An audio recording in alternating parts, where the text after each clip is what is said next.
नमस्कार, मैं रिया और आप देख रहे हैं डॉक्टर साहिब। आज के वीडियो में हम बात करने वाले हैं नवजात शिशुओं में पीलिया के बारे में। जॉन्डिस किस कारण हो जाती है और क्या आखिर गलती हो जाती है माँ से। तो इस विषय में हमारे साथ जानकारी देने के लिए मौजूद है डॉक्टर ए.के. जायसवाल, जो कि बिहार के सबसे जाने माने नवजात शिशु रोग विशेषज्ञों में से एक है। साथ ही पटना PMCH में पूर्व विभागाध्यक्ष भी रह चुके। तो डॉक्टर साहब, बहुत बहुत स्वागत है आपका हमारे चैनल में। नमस्ते। डॉक्टर साहब, आजकल जो नवजात बच्चों में जॉन्डिस की जो शिकायत मिल रही है वो कुछ ज़्यादा आम होती जा रही है।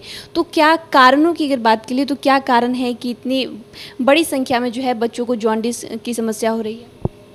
नवजात शिशु में जॉन्डिस के बहुत सारे कारण हैं और ये ऐसा नहीं है कि अभी ज़्यादा हो, पहले भी हो ही रहा था। लेकिन अभी कुछ ज़्यादा देखने को मिल रहा है। तो वो नवजात शिशु में जो मेन जो कारणों को यदि दो ग्रुप में डिवाइड किया गया है।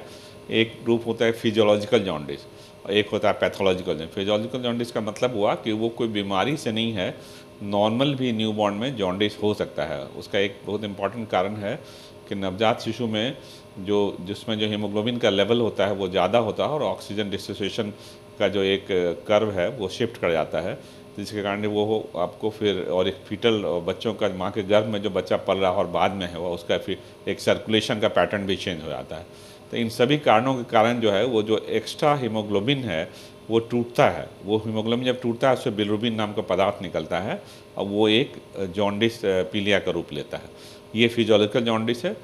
इसमें खास बात यह है कि कभी भी पहला दिन अपियर नहीं होगा, जब भी होगा सेकंड थर्ड डे अपियर होगा और 5 से 6ठे दिन में वो पीक पे जाएगा और फिर 7th 8th day 9th day तक आते हैं तो डिसअपियर कर जाता है। इसमें कुछ घबराने की बात नहीं, कुछ इलाज की ज़रूरत नहीं है।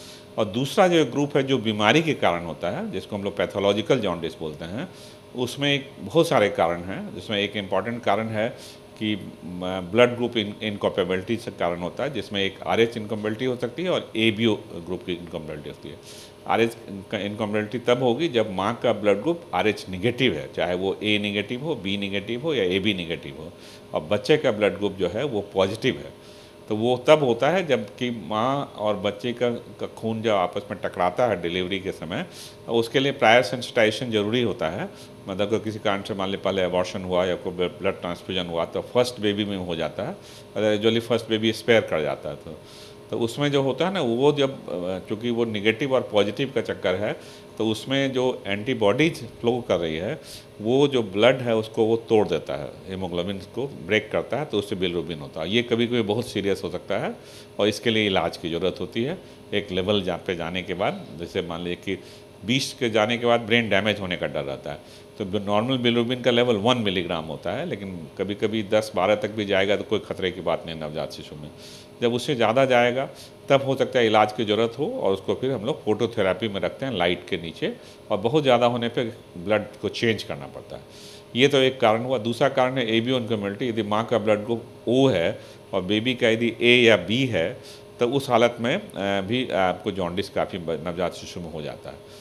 और एक तीसरा कारण, एक बहुत बड़ा ग्रुप है जिसको हम लोग बोलते हैं, वो एक अलग कारण है जिसमें डायरेक्ट बिलिरुबिनेमिया बोलते हैं, हाइपरबिलिरुबिनेमिया। वो होता है कि जब किसी रुकावट के कारण या लीवर से संबंधित कोई बीमारी यदि नवजात शिशु को हो, यदि बनावटी प्रॉब्लम हो नवजात शिशु में, जो एक लीवर से एक नली निकलती है वो गॉल ब्लैडर के साथ, वो एक कनेक्शन होता है, वो एक उसको हम लोग बिलियरी कैनाल बोलते हैं। तो वहाँ यदि उसका डेवलपमेंट नहीं हो पाता है माँ के गर्भ में ही, तो फिर उस हालत में वो बिलियरी एट्रिशिया नाम की बीमारी होती है, तो उसमें बहुत ज़्यादा जॉन्डिस हो जाती है। तो उसका जो जॉन्डिस है वो एक अलग है और उसके इलाज फिर ऑपरेशन ही होता है। और ऑपरेशन के लिए खास बात है कि 2 महीने के अंदर ऑपरेशन हो जाना चाहिए, नहीं तो फिर लीवर परमानेंटली डैमेज हो जाता है, फिर लीवर ट्रांसप्लांट करना पड़ता है। और उसी के साथ एक और है कारण होता है जिसमें कि आपको माँ को यदि एक बीमारी है जिसको इंट्रायूटराइन इन्फेक्शन, हम लोग टॉर्च इन्फेक्शन बोलते हैं, वो माँ के गर्भ से बच्चे में इन्फेक्शन जाता है और उसके कारण भी एक जॉन्डिस हो जाती है, जिसको नियोनेटल हेपेटाइटिस सिंड्रोम बोलते हैं हम लोग, उसमें भी जॉन्डिस होता है। ये कुछ इंपॉर्टेंट कारण मतलब बताया। और कुछ और कारण है, जैसे मान लीजिए कोई एंजाइम की कमी है बच्चों में, कुछ शुरू से ही वो जेनेटिक हो सकता है, तो उसके कारण भी जो है बिलिरुबिन ज़्यादा जमा हो जाएगा और जॉन्डिस हो जाएगा। तो शुक्रिया डॉक्टर साहब, जो आपने जानकारी दी है जॉन्डिस के बारे में कि नवजात शिशुओं में जो जॉन्डिस की समस्या होती है वो कारण क्या होता है, उसके लिए बहुत बहुत शुक्रिया। Thank you. तो आप डॉक्टर A.K. जायसवाल को सुन रहे थे, जिन्होंने पूरी जानकारी दी है नवजात शिशुओं में अगर पीलिया रोग होता है तो उसके क्या कारण होते हैं। इस विषय में आप क्या सोचते हैं हमें कमेंट कर जरूर बताएं। चैनल को सब्सक्राइब कर ले, फेसबुक पेज को लाइक कर ले, साथ ही डॉक्टर साहब से आपकी क्या सवाल है हमें कमेंट कर या मेल के माध्यम से भेज सकते हैं। वीडियो देखने के लिए आपका शुक्रिया।